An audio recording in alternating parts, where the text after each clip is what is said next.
Անդրադառնալով վերջին օրերին լայն տարածում գտած տեսանյութերին եւ երևույթին ուսուցչի հանդեպ անհարգալից ոչ պատշաճ վերաբերմունքին մենք երեք արդեն հայտարարություն տարածել էինք եւ բնականաբար անթույլատրելի եւ դատապարտելի է որևէ ուսուցչի հանդեպ նման վերաբերմունքը առհասարակ դպրոցային միջավայրն է որտեղ բռնությունը ցանկացած տիպի բռնությունը անթույլատրելի է բայց առավել եւս անթույլատրելի է նաեւ ուսուցչի հանդեպ, որովհետեւ սովորողները, ծնողները հստակ պիտի գիտակցեն ուսուցչի դերը իրենց կյանքում կամ իրենց երեխայի կյանքում եւ որևէ մեկը իրավունք չունի որևէ ուսուցչի հետ նման կերպ իրեն պահել։ Բնականաբար դպրոցը մեր ուշադրության կենտրոնում է, բնականաբար միայն պարտականությունները կատարողին այդ պարտականությունները կատարելուց զրկելով հարցը չի լուծվում, որովհետև բնականաբար խնդիրը շատ ավելի խորքային է, բնականաբար այդ երեխաները, այդ ծնողները, որոնք հարցերը նման ձևաչափով բարձրացնում էին, մեկ օրվա արդյունք չի այդ ամենը, ռիսկը կա, որ այդպիսի իրավիճակ ունենք նաև այլ դպրոցներում, հենց այս պահին մենք ավելի կենտրոնացած ենք բնականաբար այս դպրոցի վրա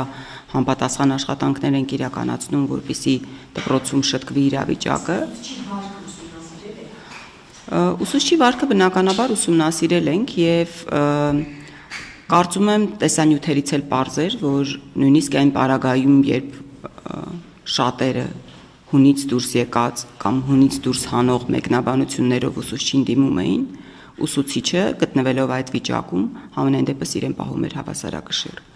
Եվ ուզում եմ եւս մեկ բան ընդգծել, անկախ նրանից ուսուցիչը ինչպիսի վարք դրսևորած կլինի, ուսուցչի հետ խնդիրները պարզելու ձևաչափը դա չէ։ Բնականաբար կան ուսուցիչներ եւ կարող են լինել ուսուցիչներ, որոնք աշակերտների հետ, ծնողների հետ կարող են իրենց պահել էթիկապես ոչ այնքան ճիշտ։ Մենք ամեն օր ստանում ենք բռնությունների, բուլինգի վերաբերյալ դեպքեր, երբեմն նաեւ ուսուցիչների կողմից։ Բայց որևէ մեկը չի թույլատրում որևէ մեկին ուսուցչի հետ նման կերպ վարվել։ Դրա համար կան համապատասխան պատասխանատուներ, կան համապատասխան կառույցներ, որոնք եթե ուսուցիչը անթույլատրելի, անհարգալից, ոչ կոռեկտ, ոչ մանկավարժին հարիր որևէ բան է արել, ապա դրա համար կա դպրոցի համապատասխան վարչական կազմ, որը պիտի զբաղվի այդ հարցով եւ պիտի կարգավորի այդ հարցը, ոչ թե այդ հարցերը պիտի լուծվեն լինչի դատաստանի տեսքով ծնողների, աշակերտների եւ այդ թվում մանկավարժների կողմից։